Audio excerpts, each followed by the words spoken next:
Amados irmãos e irmãs, estamos aqui para fazer Chers frères et sœurs, nous sommes ici pour un nouveau tutoriel de la nourriture quotidienne de la série Dieu nous appelle pour son royaume et gloire.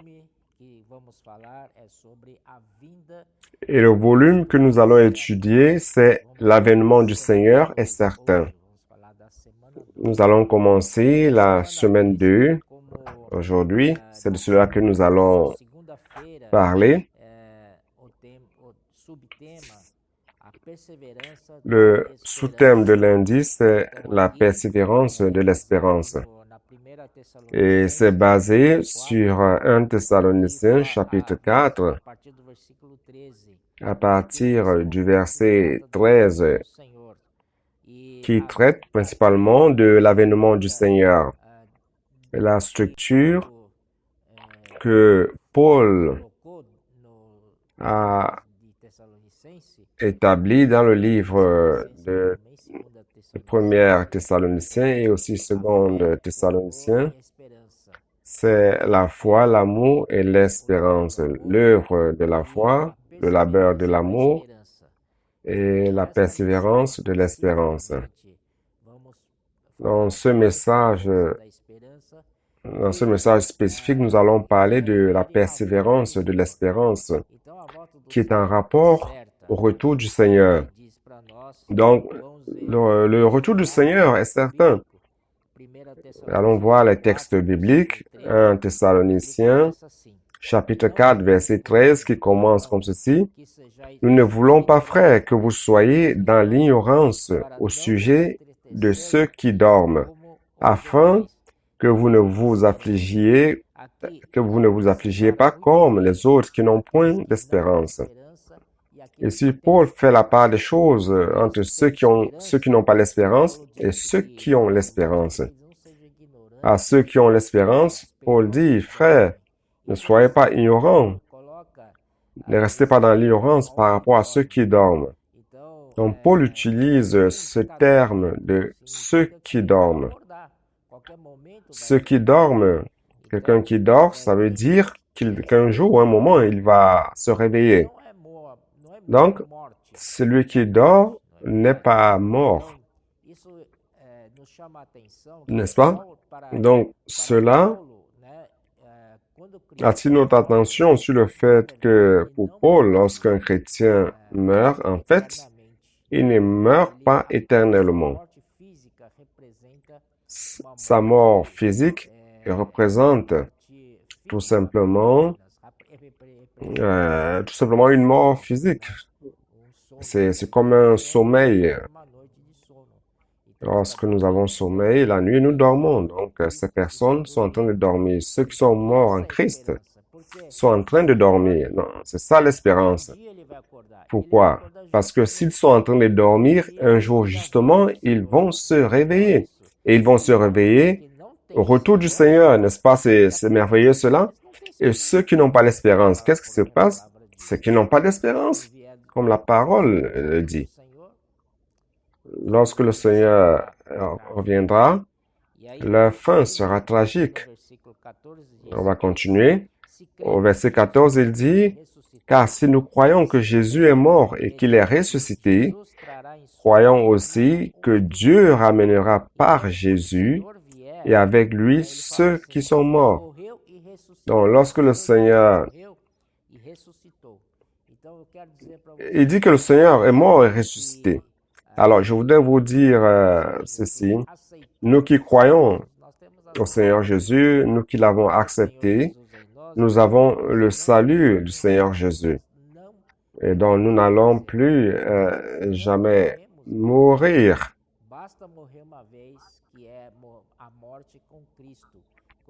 Il suffit de mourir une seule fois, c'est-à-dire la mort en Christ. Lorsque Christ est mort à la croix, nous sommes morts avec lui. Et cela suffit et nous ne mourrons plus. Nous avons accepté sa mort comme notre réalité. Alors nous vivrons pour toujours. Cela est très important, car une fois que nous avons le Seigneur, nous avons la vie éternelle. Et nous rendons grâce au Seigneur. Jésus ramènera avec lui ceux qui dorment. Ici, il parle de ceux qui dorment, c'est-à-dire qui sont morts physiquement en Christ. Alors, ils viendront avec le Seigneur. Nous continuons, verset 15. Voici en effet ce que nous déclarons d'après la parole du Seigneur. Nous les vivants, restés pour l'avènement du Seigneur, nous ne dévancerons pas ceux qui sont morts. Donc ici, il établit un ordre, il montre l'ordre. Lorsque le Seigneur reviendra, les morts en Christ ressusciteront premièrement. Donc ils auront ce privilège de ressusciter premièrement d'entre les morts. Et ils seront donc après enlevés avec ceux qui seront vivants au moment de l'avènement du Seigneur. Ils seront tous ensemble enlevés vers le Seigneur.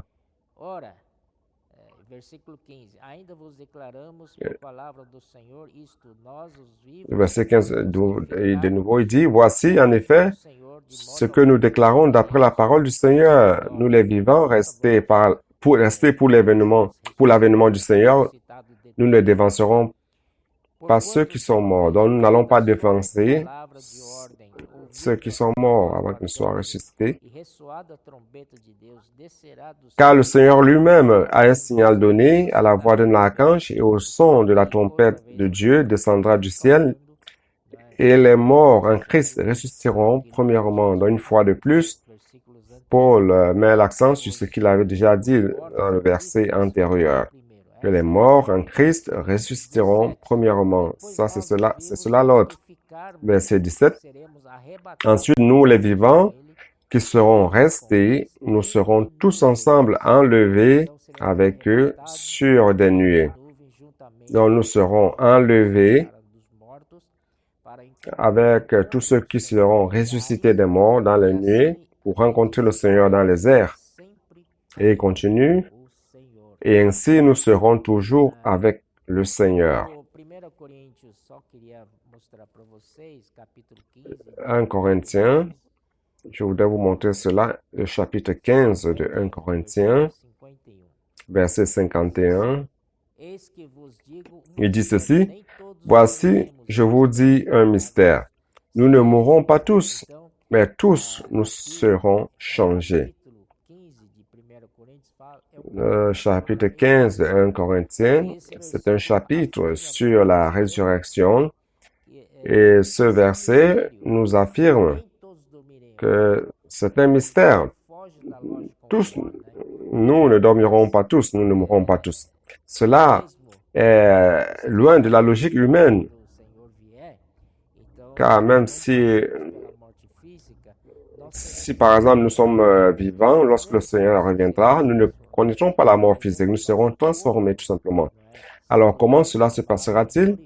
Nous aurons notre corps transformé, glorifié par le corps de gloire du Seigneur. Vous pouvez lire cela dans Philippiens, chapitre 3, verset 21. Il dit ceci, qui transformera le corps de notre humiliation en le rendant semblable au corps de sa gloire. Alléluia. Par le pouvoir qu'il a de s'assujettir toutes choses. Donc, par la puissance de Dieu, par la force, par l'efficacité de la puissance du Seigneur, il va transformer ce cœur d'humiliation pour être égal à son corps de gloire. Cela, c'est la grande espérance que nous avons, que notre corps sera égal au corps de gloire du Seigneur.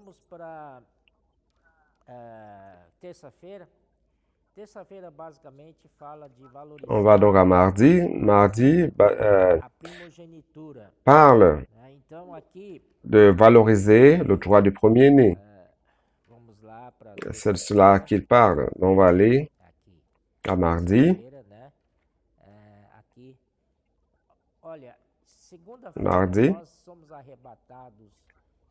Lundi, nous sommes enlevés dans les airs et nous serons pour toujours avec le Seigneur.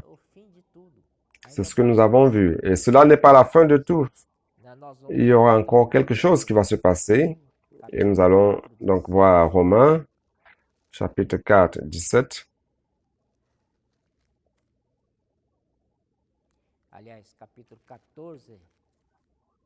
Pardon, chapitre 14,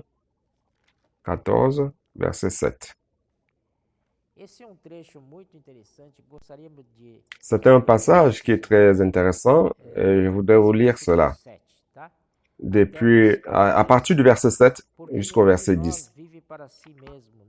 En effet, nul de nous ne vit pour lui-même et nul ne meurt pour lui-même. Car si nous vivons pour le Seigneur, et si nous mourrons pour le Seigneur. Soit donc que nous vivions, soit donc que nous mourions, nous sommes au Seigneur. Donc pour le chrétien, que vous soyez vivant ou mort dans le Seigneur, nous sommes du Seigneur. Personne n'enlève cela de nous. Nous sommes déjà marqués et prédestinés. Nous sommes du Seigneur. Donc c'est une garantie que nous avons. Verset 9. Car Christ est mort et il a vécu afin de dominer sur les morts et sur les vivants. Donc le Seigneur est le Seigneur des morts et des vivants. Verset 10. Mais toi, pourquoi juges-tu ton frère? Et toi, pourquoi méprises-tu ton frère? Puisque nous comparaîtrons tous devant le tribunal de Dieu. Ah. Ici, il parle de jugement, n'est-ce pas? Nous tous, nous comparaîtrons devant le tribunal de Dieu. Donc, cela veut dire que si nous sommes enlevés dans les airs à la rencontre du Seigneur, c'est pas la fin de tout. Ça ne veut pas dire que tout est fini. Il y a encore un événement qui va se passer. C'est le tribunal de Christ. Dans les airs, le Seigneur va établir son tribunal. 2 Corinthiens 5, 10 dit ceci. Car il nous faut tous comparaître devant le tribunal de Christ afin que chacun reçoive selon le bien ou le mal qu'il aura fait étant dans son corps. Et il est clair que nous allons tous comparaître devant le tribunal de Christ. Et justement, c'est lorsque le Seigneur reviendra dans sa parousie, il va établir le tribunal dans les airs. Il va enlever tous les chrétiens vers ce tribunal et il va juger un à un. Non, c'est pour voir qui va entrer dans le royaume ou non. Et cette partie est vraiment très importante. Mais ce que nous sommes en train de partager aujourd'hui dans ce message, c'est pour que nous puissions appartenir à la lignée des vainqueurs. Donc, si nous sommes dans la vie d'église, faisons tout notre possible pour être des vainqueurs. Et s'il nous montre le chemin, comment devenir des vainqueurs. Par exemple, le chapitre 7 de Matthieu. Matthieu chapitre 7.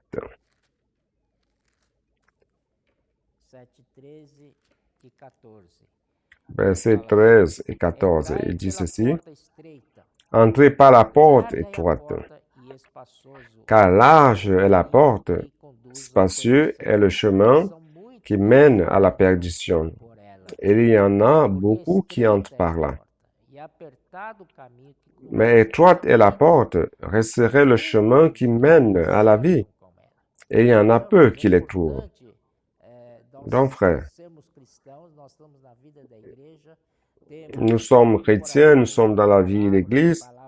Nous avons l'encouragement de la parole fondamentale, la parole prophétique, chaque semaine, ainsi de suite. Cela, c'est un encouragement pour nous, afin que nous soyons des vainqueurs. C'est un stimulus. Nous devons réellement être des vainqueurs dans la vie d'église. Chapitre 7, verset 21 aussi, il dit ceci. Ceux qui me disent Seigneur, Seigneur n'entreront pas tous dans le royaume des cieux, mais ceux-là seuls celui-là seul qui fait la volonté de mon Père qui est dans les cieux. Donc, celui qui fait la volonté du Père, celui-là entrera dans le royaume des cieux. Dans la vie d'Église, nous sommes là pour faire la volonté du Père et non faire notre propre volonté. Notre liberté sera restreinte à cause de la volonté du Père. C'est ça le chemin pour être un vainqueur. Nous avons aussi certains principes dans Genèse 25 à 32. Pour faire court, il parle d'Ésaü et de Jacob. Les deux étaient encore des fœtus dans le ventre, dans le sein de leur mère. Et se disputaient déjà le droit du premier-né. Dès la naissance, Ésaü, étant le plus fort, est sorti premier. Mais Jacob voulait être le premier-né. Il était le plus faible, il a été vaincu. Il n'a pas accepté, il ne s'est pas laissé faire. Lorsque Ésaü est sorti premier, il a attrapé le talon de son frère, Ésaü. Et après, on l'a appelé le trompeur, celui qui trompe. Celui qui fait de tout pour obtenir son objectif, pour parvenir à ses fins. Alors, une fois grand, Jacob n'a jamais oublié le droit du premier-né. Il a toujours voulu avoir cela, bien que cela ne lui appartenait plus. Et il a lutté, il a fait de tout son possible pour obtenir le droit du premier-né. Un jour, il était sous sa tente et il faisait un repas bien délicieux, une soupe de lentilles. Son frère était un chasseur. Il était dans les champs pour chasser. Il est revenu tout affamé. Et lorsqu'il a vu cette soupe délicieuse que Jacob était en train de faire avec ce fumet délicieux qui mettait de l'eau à la bouche, et il en voulait. Il a demandé à Jacob, donne-moi de ta soupe que j'en mange. Jacob lui a dit, si tu veux de ma soupe, vends-moi ton droit de premier-né. Et Ésaü a vu qu'à ce moment, s'il va mourir, à quoi lui servira le droit de premier-né? Alors, il s'est dit, je vais satisfaire ma faim. Premièrement, c'est une nécessité primaire. Il a donc vendu son droit de premier-né à Jacob. Voyez-vous donc, Ésaü a méprisé son droit de premier-né. On va lire le verset dans Hébreux, chapitre 12.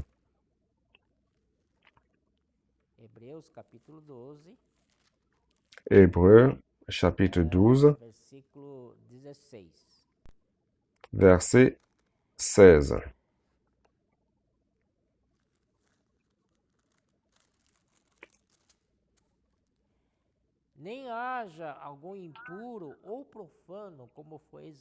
Ce qu'il n'y ait ni impudique ni profane comme Ésaü, qui pour un mets délicieux, et qui pour un mets vendit son droit d'aînesse.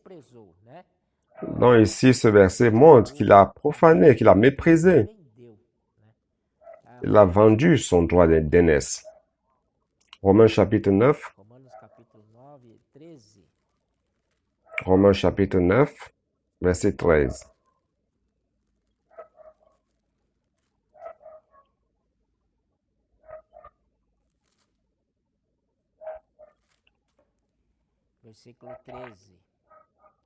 Verset 13.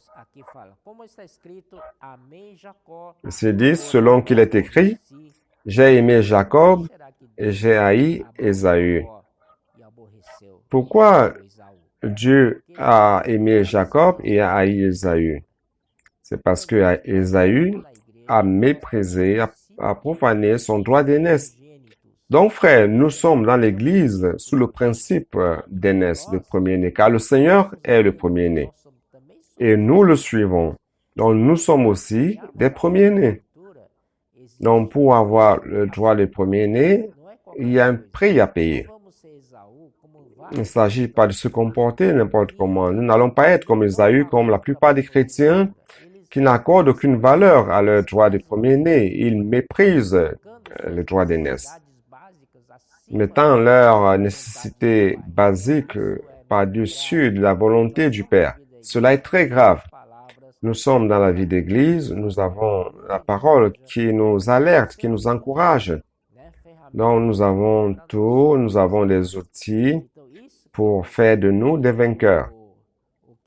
C'est cela, c'est ce que cette nourriture quotidienne de cette semaine veut dire.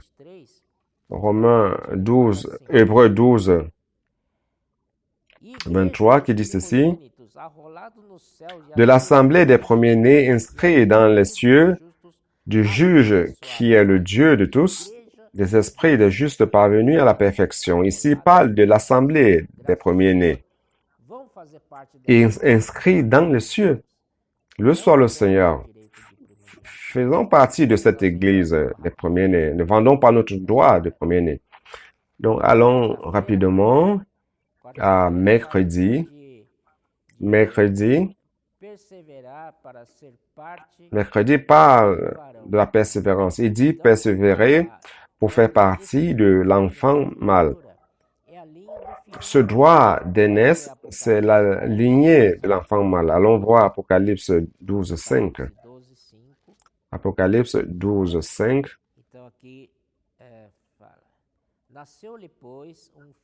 Ici, il dit, elle enfanta un fils, un enfant mâle, qui doit paître toutes les nations avec une verge de fer. Et son enfant fut enlevé vers Dieu et vers son trône. Donc ici, nous avons la femme, nous avons le dragon qui était devant la femme voulant dévorer l'enfant mâle lorsqu'il serait né. Lorsque l'enfant est né, lorsque l'enfant mâle est né, il a été enlevé par Dieu jusqu'à son trône. Donc l'enfant mâle a été enlevé vers le trône de Dieu. Donc cet enfant mâle symbolise un groupe de vainqueurs, un vainqueur collectif. Donc frères, faisons partie de l'enfant mâle. OK? Frère. Lorsque les autres chrétiens seront enlevés dans les airs et seront jugés au tribunal de Christ, ces enfants mâles auraient déjà été jugés lors de leur vie sur terre, lors de leur vie, dans la vie d'église. Et maintenant, ils font partie de l'enfant mâle et ont été enlevés directement au trône de Dieu. Cela est différent. Je voudrais faire partie de ce groupe d'enfants mâles. Et vous n'en voulez pas? Je crois que oui, vous en voulez aussi. Alors, encourageons-nous les uns les autres pour y parvenir. Mercredi, nous sommes mercredi.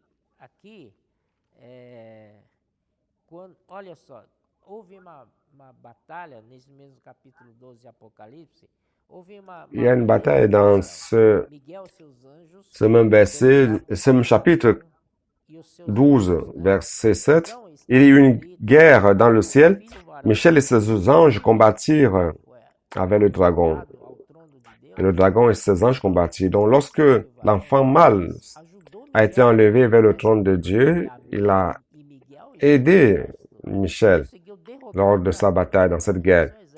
Et Michel et ses anges ont combattu, ont réussi à vaincre le dragon et ses anges. Donc, cela par l'influence de l'enfant mâle. Cet enfant mâle a beaucoup d'autorité.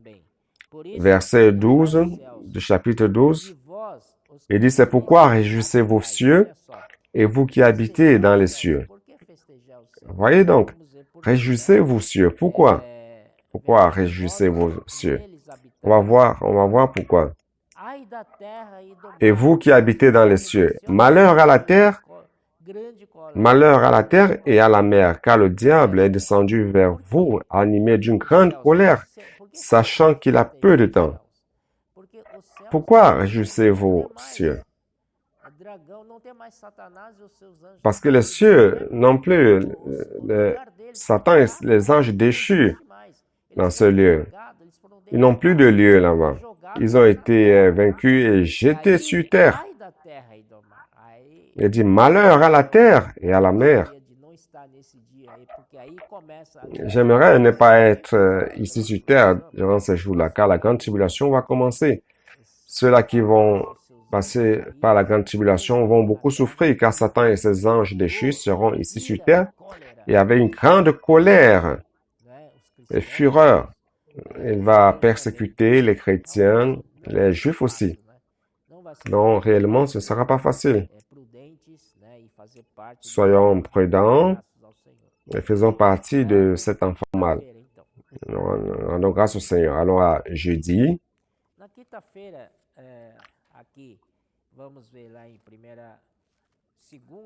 Jeudi,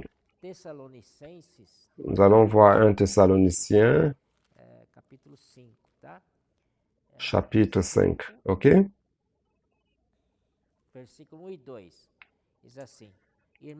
Versets 1 et 2 qui disent ceci. Pour ce qui est des temps et des moments, vous n'avez pas besoin, frères, qu'on vous écrive, car vous savez bien vous-même que le jour du Seigneur viendra comme un voleur dans la nuit. Réellement, le Seigneur, le jour du Seigneur viendra, mais personne ne connaît quand cela se passera. Personne ne connaît le jour, mais il viendra d'une manière surprise. Nous ne savons pas quand est-ce qu'il viendra. C'est bien, le Fils lui-même a dit qu'il ne sait pas. Donc, c'est quelque chose que seul le Père connaît. Et lorsque le Seigneur viendra, il viendra comme un voleur dans la nuit. Donc, lorsqu'un voleur veut vous cambrioler votre maison, il ne va pas amener vos vieux vêtements, vos chaussures usées, mais il vient voler les choses précieuses de votre maison et non les vieilles choses. Il vient voler les trésors, les bijoux de votre maison, non les bonnes choses. Et le Seigneur viendra prendre aussi les choses qui sont bonnes en nous, que nous soyons des choses bonnes, que le Seigneur puisse venir prendre. Pour cela, nous devons être vigilants.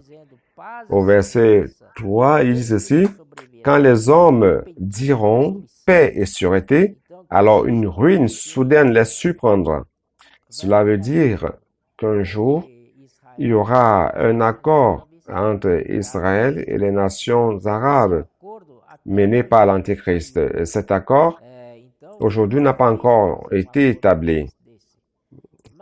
Il est difficile d'établir un tel accord, mais il existe des nations arabes qui sont plus modérées politiquement et qui acceptent de faire des accords avec Israël, car ils ne veulent pas passer leur vie se battant, luttant ou dans les guerres. Alors, ils veulent établir ces accords avec Israël comme les Émirats arabes unis, Bahreïn. Il existe aussi d'autres pays modérés arabes qui veulent établir des accords de paix avec Israël. Mais finalement, il y aura ce grand accord.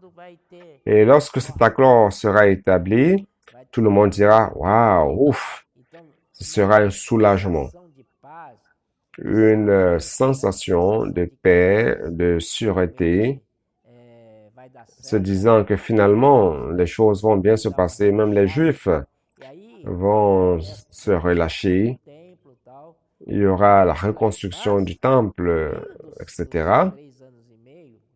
Mais au milieu de 7 ans, bien au milieu, 3 ans et demi, l'Antéchrist va rompre cet accord et va commencer à persécuter les Juifs et par ricochet les chrétiens. Donc tout ce qui se réfère à Dieu, il va les persécuter.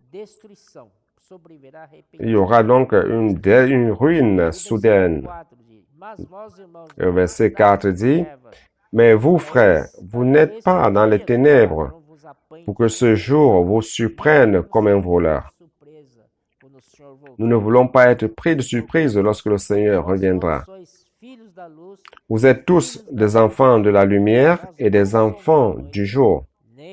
Nous ne sommes point de la nuit ni des ténèbres. Ne dormons donc point comme les autres, mais veillons et soyons sobres. Ce que nous devons faire, c'est de veiller et d'être sobre. Sobre, c'est de ne pas dormir, ne pas passer le temps à dormir, comme si rien ne va se passer. Effectivement, ces choses vont se passer. Je voudrais aussi vous montrer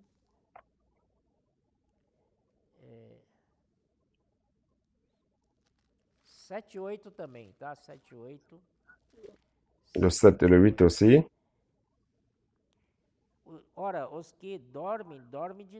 Car ceux qui dorment, dorment la nuit, et ceux qui s'enivrent, s'enivrent la nuit. Donc ceux qui vivent durant la nuit s'enivrent. Cela veut dire qu'ils vont boire, ils vont dans les orgies, dans des fêtes mondaines, etc. Ils font beaucoup de mauvaises choses, des péchés. Et nous ne sommes pas de ceux-là. Nous ne sommes pas des ténèbres, nous ne sommes pas de la nuit. Nous sommes du jour, de la lumière. Nous sommes des enfants de lumière. Verset 8.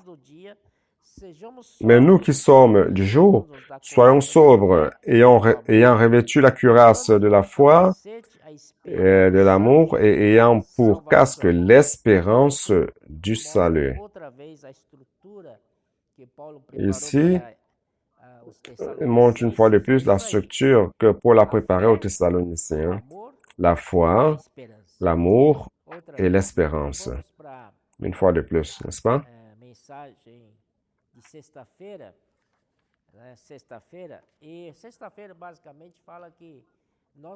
Alors maintenant, à vendredi, au message de vendredi. Vendredi nous dit que nous pouvons hâter le retour du Seigneur. C'est dans 2 Pierre. 2 Pierre 3,12 dit ceci. Tandis que vous attendez et hâtez l'avènement du jour de Dieu, à cause duquel les cieux enflammés se dissoudront et les éléments embrasés se fondront. Ici, il dit, attendez et hâtez. Donc, nous pouvons hâter l'avènement du Seigneur, mes bien-aimés frères. C'est quelque chose de très important. Nous pouvons hâter l'avènement du Seigneur. Cela dépend de notre manière de vivre. Si nous vivons de manière digne de Dieu, de manière digne du Seigneur, notre manière de vivre, ainsi, nous serons dans le principe du vainqueur et attend l'avènement du Seigneur. Il y a aussi un autre verset qui est 2 Timothée, que dans 2 Timothée 4, de 6 à 8, qui dit ceci. Car pour moi, je sers déjà de libation, et le moment de mon départ approche. J'ai combattu le bon combat, j'ai achevé la course, j'ai gardé la foi. Désormais, la couronne de justice m'est réservée. Le Seigneur, le juste juge, me la donnera dans ce jour-là, et non seulement à moi, mais encore à tous ceux qui auront aimé son avènement. Vous aimez l'avènement du Seigneur? Je crois que oui. Moi aussi, j'aime l'avènement du Seigneur. Alors nous qui aimons l'avènement du Seigneur, nous avons une attitude différente des autres. Si nous aimons, nous nous y intéressons. Si nous aimons l'avènement du Seigneur, nous nous intéressons à l'avènement du Seigneur. Et si nous aimons l'avènement du Seigneur, nous voulons que cet avènement soit le plus rapide possible. Et nous allons faire de tout notre possible afin que cet avènement du Seigneur se passe. Paul a déjà reçu la couronne de justice et il espère être couronné ce jour, justement, ensemble avec nous. Nous qui aimons l'avènement du Seigneur, nous serons tous ensemble couronnés. Rendons grâce au Seigneur. Alléluia. Allons à samedi. Le jour du samedi parle pratiquement de deux paraboles. La parabole de Matthieu 25, des 10 vierges. Et il parle aussi de la parabole des talents. Versets 1 à 13 se réfère à la parabole des 10 vierges. Et de 14 à 30 parle de la parabole des talents. Pratiquement, c'est cela.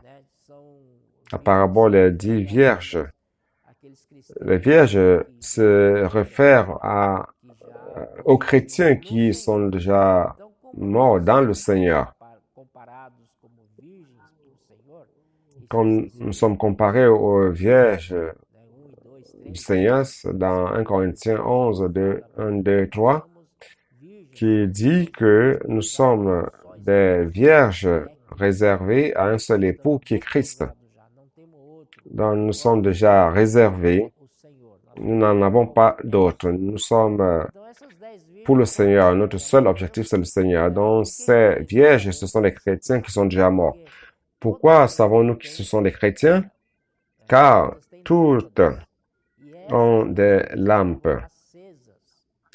Et ces lampes étaient allumées. Donc l'esprit de l'homme, c'est la lampe du Seigneur. Cela veut dire que la lampe, c'est l'esprit de l'homme. Et cette lampe allumée veut dire que cet esprit a été régénéré. Il est né de nouveau. Nous avons cet esprit vivant à l'intérieur de nous. Donc, toutes les 10 vierges ont ces lampes allumées, c'est-à-dire l'esprit allumé à l'intérieur d'elles. Et toutes ont aussi les vases. Les vases représentent notre âme. Donc, les vases de 5 prudentes avaient de l'huile. Et celles des 5 folles étaient sans huile. Et lorsque le fiancé est venu, elles étaient éveillées. Toutes étaient éveillées. On courut vers le fiancé, mais les 5 prudentes avaient de l'huile dans leur vase et pouvaient maintenir leur lampe allumée allant à la rencontre du Seigneur. Quant aux autres 5 vierges folles, se sont réveillées et il n'y avait plus d'huile pour réalimenter leur lampe et la maintenir allumée. Donc leurs flammes se sont éteintes. Qu'est-ce qui se passe donc à ce moment? Elles ont demandé même aux vierges prudentes de leur prêter de l'huile ou de leur vendre de l'huile. Mais les 5 prudentes ont dit, nous n'allons pas vous vendre de l'huile afin qu'il ne nous en manque. Qu'est-ce que cela veut dire, frère? Que pendant que nous sommes vivants, c'est le moment d'accumuler, de stocker de l'huile dans nos vases.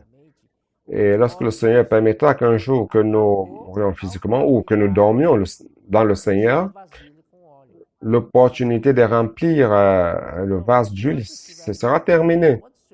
Donc, pendant que nous sommes vivants et que le Seigneur n'est pas encore revenu, profitons pour remplir nos vases d'huile, exerçant notre esprit, invoquant le nom du Seigneur et priant la parole, la Bible, priant pour les saints, priant pour les choses du Seigneur. Tout cela nous fait avoir un esprit chaud. Les réunions d'église, exerçant l'esprit dans la réunion, cela nous fait stocker davantage de l'huile dans notre esprit, dans nos vases. Rendons grâce au Seigneur. C'est le message des 10 vierges. Ça dit que pendant que nous sommes vivants et que le Seigneur retarde son avènement, alors profitons pour remplir nos vases d'huile.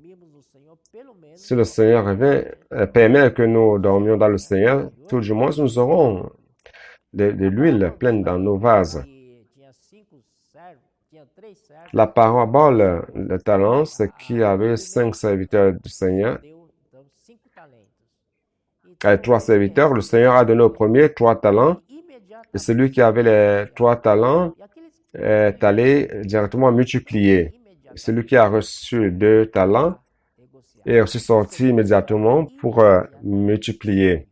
Donc le secret, c'est sortir immédiatement. Nous devons sortir immédiatement et non tarder. Nous ne devons pas tarder. Il y a le troisième qui a reçu un talent. Il a gardé ce talent. Et lorsque le Seigneur est venu, le Seigneur a dit à celui qui avait reçu les 5 et qui a gagné 5 davantage, le Seigneur a dit, serviteur fidèle, tu as été fidèle sur peu, je te mettrai sur beaucoup. Celui qui a reçu 2 talents, il a multiplié, a gagné 2 davantage. Le Seigneur a dit la même chose, serviteur bon et fidèle, tu as été fidèle sur peu, je te mettrai sur beaucoup. Et celui qui a reçu un talent et qui n'a rien gagné, le Seigneur a dit, ce mauvais serviteur infidèle. Pourquoi tu n'as pas mis mon argent dans la banque pour produire des intérêts? C'est ce que le Seigneur a dit. Donc, premièrement, nous devons remplir nos vases d'huile. Deuxièmement, nous devons exercer nos dons afin que nous puissions multiplier nos dons, que la grâce vienne et que cela devienne un ministère. Donc, nous parvenons à dimanche maintenant. Non, je voudrais encore parler de samedi sur le vainqueur. Allons voir Matthieu 24.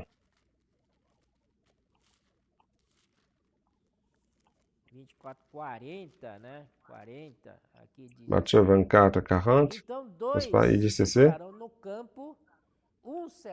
Verset 40. Alors, des 2 qui seront dans un champ, l'un sera pris et l'autre laissé. Des 2 femmes qui moudront à la meule, l'une sera prise et l'autre laissée.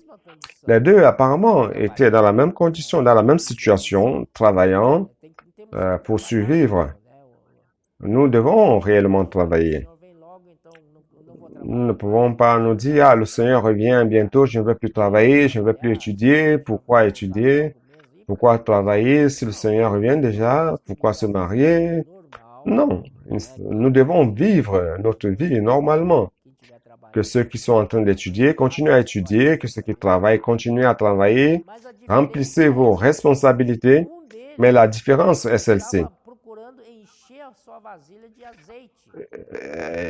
L'une de ces personnes essayait de remplir leur vase d'huile, exercer leurs dons et multiplier leurs talents, alors que l'autre, non. Dans les mêmes conditions, il ne se faisait même pas du souci pour augmenter l'huile dans le vase et encore moins exercer son esprit. Il exercer son don aussi. D'un autre côté, le premier, celui qui a été enlevé, c'est certainement celui qui aimait l'avènement du Seigneur. C'est cela qui faisait cela.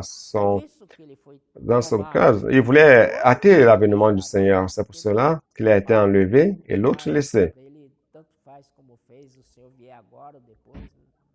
Non, pour lui, que le Seigneur vienne maintenant ou pas, ça peut l'importer. Et c'est la même chose par rapport aux sœurs. Il y a 2 travaillent à la meule, une sera enlevée et l'autre sera laissée. Cela nous montre une fois de plus que nous devons être de ceux qui sont sobres et vigilants. Et pour terminer, allons à dimanche où nous voyons en Luc 16, 19 à 26, qui parle de l'histoire de Lazare. Les 2 sont morts, mais Lazare est allé dans la, dans la, dans la partie de plaisir, la partie tranquille destinée aux chrétiens qui sont morts. Et l'autre section, c'est la section des tourments, du Hadès. L'autre section où est allé le riche. Je voudrais dire ceci, si nous mourrons dans le Seigneur, nous irons dans cette section des plaisirs et nous serons gardés dans le sein d'Abraham. Le sein, c'est la position de l'amour. C'est cela que ça signifie. Lorsque l'enfant veut dormir, la mère met l'enfant au niveau de son sein, de sa poitrine. Et l'enfant se sent aimé, tranquille, et finit par avoir un sommeil merveilleux, n'est-ce pas? C'est la même chose, la souffrance de Lazare durant sa vie sur terre est en train d'être récompensée dans cette région de plaisir remplie de la présence de Dieu. Amen. Alors, c'est dans Philippiens et nous allons terminer. Dans Philippiens, Paul dit ceci. C'est très intéressant ce que Paul dit.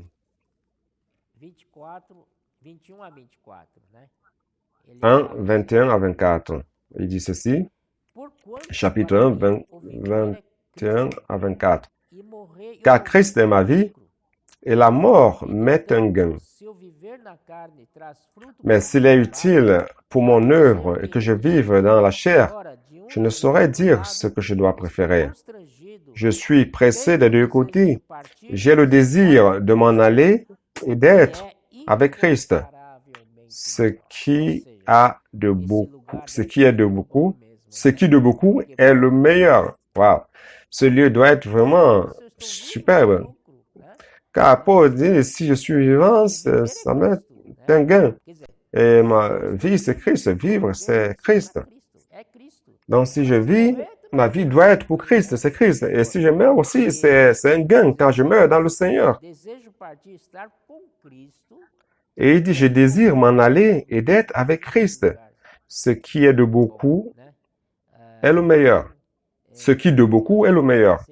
Ça veut dire que c'est un lieu très bon. Alors, je voudrais vous encourager avec ces paroles, que vous puissiez être fermes, espérant et pressant le retour du Seigneur. Jésus est notre Seigneur. Amen.